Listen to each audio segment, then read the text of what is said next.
क्या लश्कर कमांडर उस्मान के मारे जाने के बाद कश्मीर में नॉन लोकल्स पर हमलों का कम होगा खतरा? आप देख रहे हैं सरकारी चालीसा का एपिसोड नंबर 17। नमस्कार, मैं हूं दीपक खजूरिया, मेरे साथ मेरे सहयोगी पवन शर्मा। उम्मीद है आप लोगों ने दिवाली बहुत अच्छे से मना ली होगी। जो भ्रम था वो भी निकल गया और लोगों ने 2 दिन खूब पटाखे फोड़े। चलिए, बच्चों के लिए बहुत अच्छा भी रहा। और आज भी जब हम ये शो रिकॉर्ड कर रहे हैं तो कुछ लोग पटाखे आज भी चला रहे हैं, यानी कि पटाखे चला के लोगों का दिल कभी नहीं भरता। अच्छा भी है, खुशियां मनानी जरूरी है, मगर अपनी सेहत का ख्याल रखना भी जरूरी है। इसलिए दिवाली खत्म तो पटाखे भी खत्म करने चाहिए। चलिए खबरों की ओर आगे बढ़ते हैं। सबसे पहले बात करते हैं कश्मीर की ही। कश्मीर में आज 2 एनकाउंटर्स हुए, एक श्रीनगर की घनी आबादी वाले डाउनटाउन में खानियार इलाके में और दूसरा अनंतनाग में। अनंतनाग में 2 आतंकियों को मार गिराया। ऑपरेशन चल रहा है, एनकाउंटर खत्म हो गया। वहीं दूसरी ओर खानियार में सुबह से ही ऑपरेशन शुरू हुआ था। इनपुट थे कि एक फॉरेन अल्ट्रा और एक लोकल टेररिस्ट वहां छुपे हुए हैं। अभी तक जो जानकारी आई है आईजीपी कश्मीर बीके विर्दी के हवाले से, उनका कहना है कि एक आतंकी को मार गिराया है जो पाकिस्तानी था। नाम है उस्मान, कोड नेम उस्मान भाई, लश्कर का कमांडर। और उस्मान भाई के बारे में जो मैंने शुरू में कहा वो इसलिए कहा कि वो नॉन लोकल्स पर अटैक के लिए इनफेमस था। उसने बहुत सारे अटैक्स जो नॉन लोकल्स पे कश्मीर में हुए प्लान किए थे। साथ ही साथ इंस्पेक्टर मंजूर जो जम्मू कश्मीर पुलिस का इंस्पेक्टर था, उसकी हत्या में भी इसी आतंकी का हाथ था। तो एक बड़ी कामयाबी कश्मीर पुलिस के लिए। पवन जी, इस तरह के कमांडर जो हैं बहुत देर बाद मारा गया है कोई कमांडर। जैसे पुलिस खुद कह रही है कि नॉन लोकल्स पे हमलों का जिम्मेवार था, तो क्या लगता है कि आने वाले दिन कुछ बेटर रहेंगे? अब जैसे एक बड़े कमांडर को हम मारते हैं, जो छोटे मोटे आतंकी होते हैं उन पे भी दबाव पड़ता है। देखिए, उस्मान जो है ये टीआरएफ का इस समय मुखौटा पहने हुए था, लश्कर का बैकअप था जी। और जितनी भी टारगेट किलिंग लास्ट ईयर हुई थी उसमें भी इसी का नाम आया था। और अब जो टारगेट किलिंग का दौर, अब जो श्रमिकों पर गोलीबारी हुई उसमें भी इसका ही नाम माना जा रहा है। और कई पुलिस अफसरों पर जो अटैक हुए उसमें भी इसका नाम था। तो ये एक बड़ी देर से वांटेड था जी, क्योंकि कश्मीर में किसी भी कमांडर की परमानेंट जॉब जो है वो कुछ ही हफ्ते होती है। ये काफी लंबे समय, ये काफी समय से था, काफी देर से छुप रहा था। ये लगभग 14-15 महीनों से इसको रडार पर ले रहे थे, लेकिन ये छिप रहा था, ये निकल जाता था। अब इसका मारे जाना, और इसमें एक चीज और बता दें कि ये रियाज नाइकू के साथ रह चुका है बिल्कुल। तो ये इसका मारे जाना एक बड़ी उपलब्धि है पुलिस के लिए। और साथ में हो सकता है कि जो टीआरएफ के लोग, जहाँ लश्कर के लोग टारगेट किलिंग कर रहे थे, उसमें थोड़ी रोकथाम भी आएगी। और इस समय कश्मीर में ज़रूरी था, जैसा कि एलजी साहब ने जो हाई लेवल मीटिंग की थी उसमें उन्होंने कहा था कि जो भी कसूरवार हैं उनको जल्दी से जल्दी एलिमिनेट करिए, क्योंकि पीस प्रोसेस को इससे धक्का लग रहा है। अगर माइग्रेशन शुरू होती है तो बहुत ज़्यादा दिक्कत हो जाती है, प्रोजेक्ट्स पे काम रुक जाता है। तो ये मारा जाना एक बड़ी अच्छी खबर है। चिंता का विषय ये नहीं है कि हमले हो रहे हैं, अच्छी खबर ये है कि आतंकी कमांडर मारा गया। मगर चिंता का विषय ये है कि उस्मान जैसे पाकिस्तानी आतंकी को आखिर श्रीनगर शहर के बीच में पनाह दी किसने, और कौन इतने लंबे समय से उसे रख रहा था? पवन जी, इन्वेस्टिगेशन बहुत जरूरी है। जिस घर में वो छिपा है, कैसे पहुंचा, कब से छिपा हुआ था, ओजीडब्ल्यू नेटवर्क कितना तैयार किया है श्रीनगर में, ये देखना भी इंपॉर्टेंट है। देखिए, जम्मू कश्मीर की अगर हम बात करते हैं तो एक जो रिपोर्ट मैं आपको बता देता हूं कि जम्मू कश्मीर में जितनी भी तमाम सुरक्षा एजेंसियां हैं जी, उन्होंने आज से 2 साल पहले एक रिपोर्ट सबमिट की थी मिनिस्ट्री ऑफ होम को कि जम्मू डिवीजन और कश्मीर डिवीजन, कश्मीर डिवीजन में पहले थाउजेंड्स के करीब ओजीडब्ल्यू थे, फिर एक उनमें कमी आई। फिर जम्मू डिवीजन के बीच में लगभग 100 से 150 लोग जो थे ओजीडब्ल्यू का काम करते थे। पुलिस ने एक नेटवर्क पकड़ा, जब तालिब हुसैन को पकड़ा, उसके बाद 22 से 23 लोगों को पकड़ा गया। यहां पर थोड़ा रुका, लेकिन कश्मीर के भीतर अभी भी अगर देखा जाए तो 100 से ज़्यादा लोग ऐसे होंगे जो लॉजिस्टिक सपोर्ट मुहैया करवाते हैं। और ये लॉजिस्टिक सपोर्ट करवाने वाले शहर के भीतर ही रहते हैं। जो भी इन्फिल्ट्रेट करके आता है, जब कोई नया टेररिस्ट लड़का बनता है वहाँ का, तो उसको छिपने के, खाने की, रहने की जगह उसी के इलाके में मिल जाती है। तो ये जो आज जो मारा गया है, ये भी किसी न किसी घर में छिपा था। उससे पहले कहाँ पे इतने महीने रहा, तो ये एक जांच का विषय है। इसके ऊपर एक डिटेल्ड जो है वो इन्वेस्टिगेशन होनी चाहिए कि आखिर जम्मू कश्मीर के अंदर जो ओजीडब्ल्यू नेटवर्क है वो कैसे चल रहा है, कौन लोग चला रहे हैं। हालांकि एजेंसियों के पास सब डाटा है, लेकिन एक्शन लेने की जरूरत है कि उन लोगों को भी इसी श्रेणी में रखा जाए। अगर OGW है, ही इज ए टेररिस्ट। अगर उसका कोई उनको कोई सपोर्ट और कर रहा है, OGW को कोई और सपोर्ट कर रहा है, जिस घर में वो जाता है, अगर वो 3 दिन अपने घर में रहता है, ही इज आल्सो टेररिस्ट। तो टेररिस्ट जो मारा जाता है वो नहीं है, जो साथ में चलते हैं, जो सिंपैथाइजर्स हैं, दे आर आल्सो टेररिस्ट। अगर उनको उसी श्रेणी में रख के काम करेंगे तब अंकुश लगेगा। समय किसी के लिए नहीं रुकता, दुनिया रुक जाती है, इंसान रुक जाते हैं और समय आगे बढ़ता रहता है। देवेंद्र सिंह राणा इस दुनिया से चले गए, एक लोकप्रिय नेता, बीजेपी के कद्दावर और बड़े नेता, अच्छी खासी पैठ। नाम चल रहा था कि शायद लीडर ऑफ ऑपोजिशन बीजेपी उन्हीं को बनाएगी, सबसे ऊपर उन्हीं का नाम था, मगर उनकी असमय हुई मृत्यु ने सबको शोकाकुल कर दिया। बीजेपी दफ्तर में आज उन्हें श्रद्धांजलि दी गई और कई बीजेपी नेताओं को हमने वहां पर आंखों से आंसू निकालते भी देखा। तो पवन जी, देवेंद्र सिंह राणा को आज श्रद्धांजलि दी गई, हमने उनके ऊपर एक स्पेशल कार्यक्रम भी किया था, मगर कहीं ना कहीं देवेंद्र सिंह राणा यादों में तो हमेशा रहेंगे, और सिर्फ बीजेपी की ही नहीं, बाकी पार्टियों के भी, क्योंकि उनके हर पार्टी में अच्छे दोस्त थे और जम्मू शहर में भी अच्छे दोस्त थे। देखिए, पॉलिटिकल जो उनका अपना नेटवर्क था, उसके अलावा सोशली बहुत ज्यादा कनेक्टेड थे जी, मीडिया के साथ बहुत गहरी मित्रता थी। तमाम जर्नलिस्टों को बाय नेम जानते थे, बाय फेस जानते थे, फोन भी करते थे। दीपावली पर हर जर्नलिस्ट को गिफ्ट भेजा जाता था। कई लोगों ने गिफ्ट आया होगा, खोला भी नहीं होगा तो ये समाचार आ गया कि डेथ हो गई। तो ये जैसा है कि एक जग चलो चलीदा मेला, ये किराए का घर है, सब लोग किराए पे हैं, आना जाना लगा रहेगा। लेकिन जो शहर को वीरान कर जाता है, जो उसकी विदाई होती है, जैसे देवेंद्र राणा की अंतिम विदाई हुई शास्त्रीनगर शमशान घाट में, पहली बार मैंने देखा है 6 से लेके 6,500 के करीब लोगों का आना, और मुख्यमंत्री का वहां पर 3.5-4 घंटे खड़े रहना।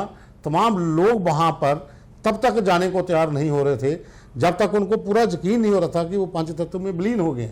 मतलब हर कोई वहां पर उनकी लोकप्रियता था। इसमें कोई कनेक्ट थे दुनिया से और लोगों से पर्सनली कनेक्ट करते थे। खैर, पार्टी को भी आगे बढ़ना होगा, दुनिया को भी, और यादों में देवेंद्र राणा हमेशा रहेंगे। तो बीजेपी के सभी विधायक श्रीनगर पहुंच रहे हैं और कल वहां पर अनाउंस होगा कि अब बीजेपी का नेता कौन चुना जाएगा, और वही होगा बीजेपी का लीडर ऑफ ऑपोजिशन, क्योंकि बीजेपी सबसे बड़ी पार्टी है ऑपोजिशन में और उन्हीं का लीडर ऑफ ऑपोजिशन बनेगा। अब बड़ी बात यह है कि कौन होगा।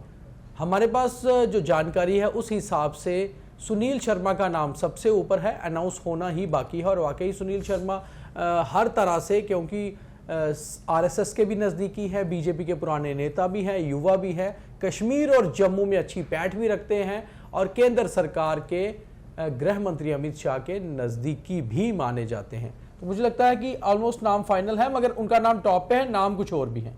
देखिए, अब देवेंद्र सिंह राणा इस दुनिया में नहीं रहे जी। पहले उनका नाम लगभग तय हो गया, लगभग तय था कि वही होंगे, लेकिन अब leader of opposition Sunil Sharma का नाम सबसे ऊपर है।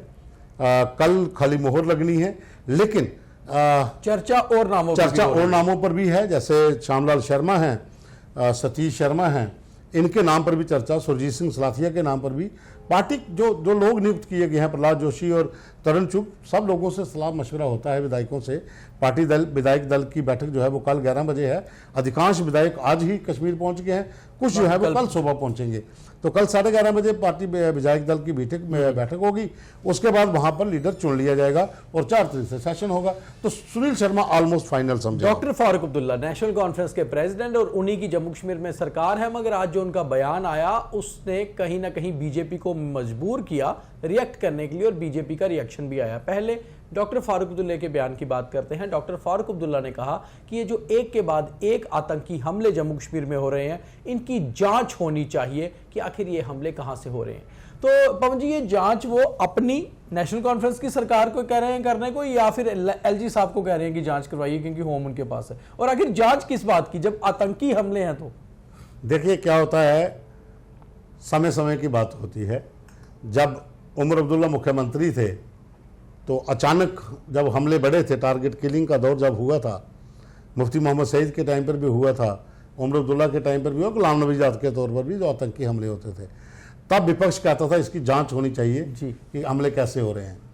अब सत्तारूढ़ पार्टी जो जम्मू कश्मीर में इस समय सत्ता में है, जिनका खुद का मुख्यमंत्री है, और फारूक अब्दुल्ला जो एक मंजे हुए नेता हैं, उनका जो बयान जो आना कि इसकी जांच होनी चाहिए, कहीं ना कहीं उनका ये कहना है कि हमारी सरकार को नुकसान पहुंचाने के लिए ये हमले करवाए जा रहे हैं सेंटर की ओर से, सीधा सीधा उनका ये वो था। लेकिन शायद वो भूल जाते हैं कि जब वो सत्ता में थे तब जब हमले होते थे तो तब विपक्ष कहता था कि आखिर आज ही हमला क्यों, आखिर कल ही हमला क्यों हुआ जी।